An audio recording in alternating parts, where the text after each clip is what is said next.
अस्सलाम वालेकुम स्टूडेंट्स, कैसे हैं आप सब। उम्मीद है बहुत अच्छे होंगे। तो क्लास 12th के फेडरल बोर्ड के जो पेपर्स हैं ना, वो कुछ इस तरह की सेटिंग है, वो हम देख लेते हैं थोड़ा सा। और जो कुछ चैप्टर्स इंपॉर्टेंट हैं वो देख लेते हैं, और टॉपिक्स जो हैं वो अभी देख लेंगे। ओके, तो सबसे पहले तो अभी आप अपनी बुक्स वगैरह निकाल लो या उधर मार्क कर लो, ठीक है, या कॉपी ले लो और पेंसिल ले लो, फिर हम करते हैं वहाँ से स्टार्ट। तो चैप्टर नंबर 2 से अच्छा, जो पहले हम देख लेते हैं चैप्टर कौन कौन से जो हैं वो इम्पोर्टेंट हैं। तो सबसे पहले इलेक्ट्रोकेमिस्ट्री जो है वो ज़्यादा इम्पोर्टेंट है, मतलब 17 मार्क्स तक का इसमें से पेपर आपको बन सकता है। एक लॉन्ग यहाँ से आ जाएगा और 2-3 शॉर्ट इसमें से आ जाएंगे, और फिर 1-2 जो है एमसीक्यूज भी इसमें से बन जाते हैं, ठीक है। फिर हम देखते हैं इक्विलिब्रियम वाला जो सेकंड चैप्टर है, मतलब थर्ड है आपकी बुक में। तो उस बुक में एक लॉन्ग है जो कि हमारे पास, मतलब तो चैप्टर 2 और 3 का अभी आपको मैंने आइडिया दे दिया थोड़ा सा। चैप्टर 5 थोड़ा सा इम्पोर्टेंट है, 6 इम्पोर्टेंट है, फिर उसके बाद 9, 10, 11, 12 ये जो है ना, ये इम्पोर्टेंट चैप्टर्स हैं आपके पास। और इसके साथ साथ आपके पास चैप्टर नंबर 17 जो है वो ज़्यादा इम्पोर्टेंट है, मतलब नेक्स्ट चैप्टर्स में से जो है वो 17 इम्पोर्टेंट है और 19 इम्पोर्टेंट है। 18 एंड 19, 17, 18, 19 ये इंपॉर्टेंट चैप्टर्स हैं। अच्छा, एक और बात, अगर आपने जस्ट पास होना है और या फिर तकरीबन 40 मार्क्स तक ले लेने हैं अपने मार्क्स, तो आपको जस्ट ये करना है कि चैप्टर 2 से लेके चैप्टर 13 तक कर लें या 12 तक कर लें आप, ठीक है। चैप्टर 2 से लेके 12 तक आप अच्छे से कर लो। आपके पास लॉन्ग जितने भी हैं वो सारे इंशाल्लाह हो जाएंगे कवर, लॉन्ग कवर हो जाएंगे, और शॉर्ट जो है वो 4 से 5 आराम से हो जाएंगे, और 2-3 जो है वो रह सकते हैं शॉर्ट, ठीक है। इतना सा आपका पेपर बन सकता है उसमें से। तो अभी हम टॉपिक्स की बात कर लेते हैं, कौन कौन से टॉपिक्स जो हैं वो इम्पोर्टेंट है। तो टॉपिक्स के हवाले से चैप्टर 2 खोलो। चैप्टर 2 में आपने करना क्या क्या है, अभी आपको मैं अपनी बुक दिखा देता हूँ थोड़ी सी, ठीक है। तो यहाँ से हमारा स्टार्ट होता है ये चैप्टर ना।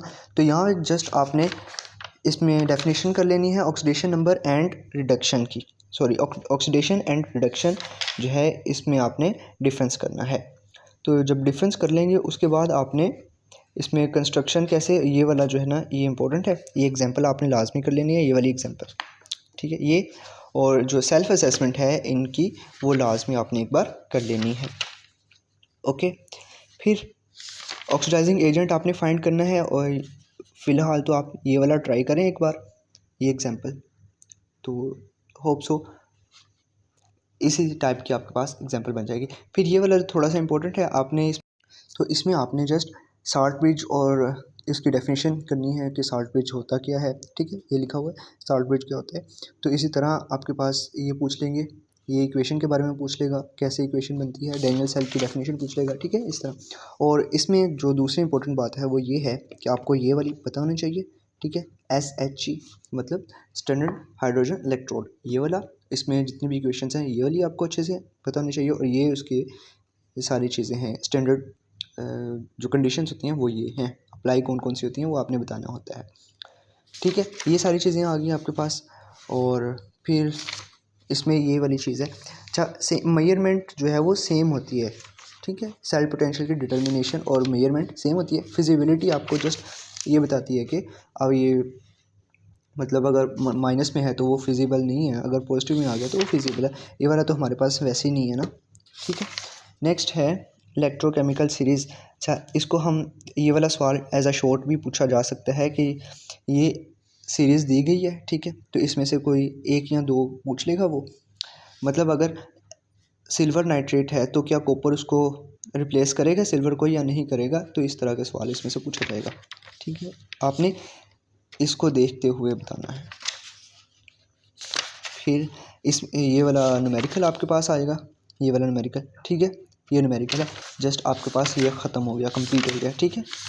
और एक आपके साथ में शेयर करूँगा इस टाइप का है, ठीक है, balance the following equation by oxidation number, या फिर उसको बाय आयन इलेक्ट्रॉन मेथड, वो वाला आपने किया होगा। तो ये आपके पास लॉन्ग इस तरह बन सकता है। फिर इस चैप्टर में आपके पास जस्ट जो इम्पोर्टेंट चीज़ थी, ये तो है एज अ शॉर्ट के लिए, लेकिन लॉन्ग के लिए जो है वो बफर सोल्यूशन है। फर्स्ट ईयर में भी आपने किया, अभी सेकंड ईयर में भी आप कर रहे हो। तो ये वाला तो इसको आपने अच्छे से कर लेना है, ठीक है। तो यहाँ से और जो एप्लीकेशन है ये वाली, ये बहुत ज़्यादा इंपॉर्टेंट है। अगर बायो वाले स्टूडेंट हैं आप तो बायो में भी ये वाली दी गई है, तो बायो में भी वो आ सकता है पेपर में। फिर इसी तरह सोलिबिलिटी, ये वाला अभी आपने फर्स्ट ईयर में किया था, तो होप सो इस बार अगर आप फर्स्ट ईयर की इम्प्रूवमेंट दे रहे हैं तो आपको करना पड़ेगा। फिर कॉमन आयन इफेक्ट जो है इसकी जस्ट आपने एग्जांपल देख लेनी है एक बार, वैसे ये पूछा नहीं जा सकता, ठीक है। पार्शियल कोफिशिएंट ये आपने एक बार देख लेना है, और जो मोस्ट इम्पोर्टेंट है एज अ शॉर्ट वो ये है यहाँ पे, ठीक है। फैक्टर्स जो हैं ये इंपॉर्टेंट है। अच्छा, आपकी बुक में जितने भी फैक्टर्स हैं ना वो आपने अच्छे से देख लेने हैं, क्योंकि फैक्टर्स के शॉर्ट वो दे ही देंगे, 1 से 2 शॉर्ट आपके पास दे देगा वो। अच्छा, पीएच वाले में जो था हमारे पास जस्ट ये चीज़ थी, यहाँ से पीएच टाइट्रेशन है, एज अ लॉन्ग नहीं आएगा, एज अ शॉर्ट ये आ सकता है, कोई एक पूछ लेगा वो, ठीक है। इनमें से कोई एक पूछ लेगा, शॉर्ट एक आएगा और एमसीक्यूज भी इसमें से एक बन सकता है। फिर इस चैप्टर में ये वाला एज अ शॉर्ट पूछी जा सकती हैं चीज़ें। फ्लेम टेस्ट वगैरह ये हमने फर्स्ट ईयर में कर लिए थे जितने भी टेस्ट है, और ये वाला एज अ शॉर्ट पूछा जा सकता है आपके पास, ठीक है। फिर ये वाला शॉर्ट पूछा जा सकता है, इसका मैं आपको सवाल भी बता दूंगा, ये शॉर्ट पूछा जा सकता है। फिर और इसमें ये वाला शॉर्ट और एमसीक्यूज भी ये वाला पूछा जा सकता है इंक्रीजिंग ऑर्डर के साथ, ठीक है। बाकी जो है वो हमारे पास ये एज अ लॉन्ग भी आ सकता है, ये एज अ लॉन्ग आ सकता है ये वाला सवाल, और लॉन्ग में इनके साथ ये वाली सारी चीज़ें भी लॉन्ग में आ सकती हैं, ठीक है। इसको इस तरह आपने तैयार करना है। फिर चैप्टर 6 में ये वाली चीज़ें जो हैं ये इंपॉर्टेंट है, ये आपने की होंगी ना फर्स्ट ईयर में, तो जब अभी आप एमडीकैट देंगे तब भी ये, तो एमडीकैट में भी ये वाला सवाल इस तरह का पूछा जा सकता है। बाकी जो है आपने क्या करना था, केमिकल प्रॉपर्टीज़ करनी थी और मैग्नेटिक प्रॉपर्टीज़ करनी थी, ठीक है। और ये लाइगेंड्स वाला जो सवाल है ना ये बहुत ज़्यादा इंपॉर्टेंट है, ये आपने लाजमी कर लेना है। तो इसी तरह आपके पास कम्प्लेक्स कंपाउंड्स हैं, खैर मैंने तो ये नहीं किए, लेकिन आप लोग अगर करते हैं तो ज़्यादा अच्छी बात है। और ये जो कम्प्लेक्स आयन की एग्जांपल्स हैं ये बहुत ज़्यादा इंपॉर्टेंट हैं ये, और इसको नेमिंग कैसे करते हैं ये तो आपके पास टर्मिनोलॉजीज़ वगैरह हैं इसमें, ठीक है। बट जो आपके पास पेपर में पूछा जा सकता है वो अगर आपने सॉल्व नहीं किया अभी तक तो आपके साथ में बाद में शेयर करूँगा, तो आप वो कर सकोगे, ठीक है। और इसमें आपने ये डायग्राम्स वगैरह भी बनानी है, ठीक है, और नेमिंग भी करनी है इस, जैसे इधर की है सिस डायअमाइन डाइक्लोरोप्लेटिनियम। और फिर है लाइगेंड सब्स्टिट्यूट रिएक्शन, ये फॉर्मेटिव है, और नेक्स्ट बाकी सारा फॉर्मेटिव है अकॉर्डिंग टू मी, बट अगर आपने करना है तो कर सकते हो आप। फिर आइसोमेरिज्म की डेफिनेशन और उसकी जो टाइप्स हैं वो एज अ शॉर्ट आ सकती हैं आपके पास, सिस ट्रांस और ऑप्टिकल आइसोमेरिज्म जो है ये भी इंपॉर्टेंट है आपके पास, शॉर्ट में आ सकते हैं, इस चैप्टर से लॉन्ग नहीं बनेगा, ठीक है। ये बात क्लियर रखें, इस चैप्टर से लॉन्ग नहीं बनेगा, नेक्स्ट चैप्टर से लॉन्ग बन सकता है। लॉन्ग क्या बन सकता है, ये वाला तो है फॉर्मेटिव है यहाँ से, ठीक है, इस चैप्टर 8 से ये वाला फॉर्मेटिव है, बट आपके पास जो लॉन्ग बन सकता है वो केकोल स्ट्रक्चर ऑफ बेंजीन, ये एज अ शॉर्ट तो ये लाजमी आपके पास, अगर लॉन्ग ना आया तो शॉर्ट लाजमी आ जाएगा ये वाला, ठीक है। स्टेबिलिटी के ऊपर भी पूछा जा सकता है वो, और ये जो 3 पॉइंट्स हैं ये आपने एक बार देख लेने हैं। फिर आपने क्या करना है इसमें, ये जो है ना ये सारी चीज़ें ब्रोमिनेशन क्लोरीन, ये जो साइड चेन रिएक्शंस हैं ये सारे आपने कर लेने हैं एक बार। नाइट्रेशन कैसे करनी है वो सारा, मतलब चैप्टर 8 जो है वो आपने लाजमी कर लेना है कंप्लीट।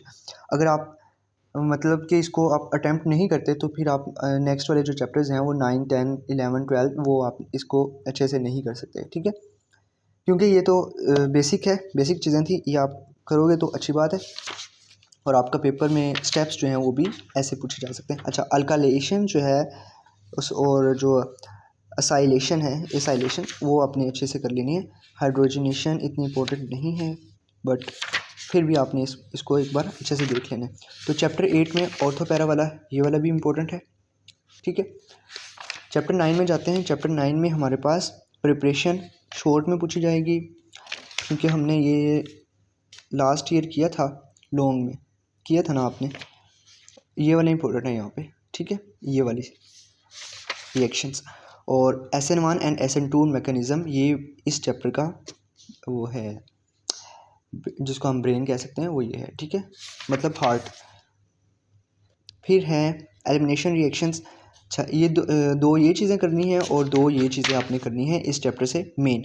ये आपको शॉर्ट भी आ सकता है, लॉन्ग भी आ सकता है। तो ये चैप्टर भी इधर ख़त्म होता है। बेसिकली 4 चीज़ें होगी उस चैप्टर से। और फिर फिनॉल वाले चैप्टर से हमने एसिडिटी, ये वाला आपके पास शॉर्ट आएगा, इंपॉर्टेंट शॉर्ट है, ये वाला शॉर्ट आ जाएगा इसमें। और रिएक्शंस जो है ये फिनॉल के रिएक्शंस ये लॉन्ग में आ सकते हैं, इसकी पॉसिबिलिटी है। नेफ्थोल वाला हमारे पास फॉर्मेटिव है। एसिडिटी चैप्टर बेंजोइक एसिड वाला, ये वाला सवाल आपके पास शॉर्ट में पूछा जाएगा, ये शॉर्ट में पूछा जाएगा, इसको आप मार्क कर लो, ये शॉर्ट में पूछा जाएगा। और इसी तरह ये वाला शॉर्ट पूछा जा सकता है, रिएक्टिविटी वाला, ये सारी चीज़ें एज अ शॉर्ट पूछी जा सकती हैं।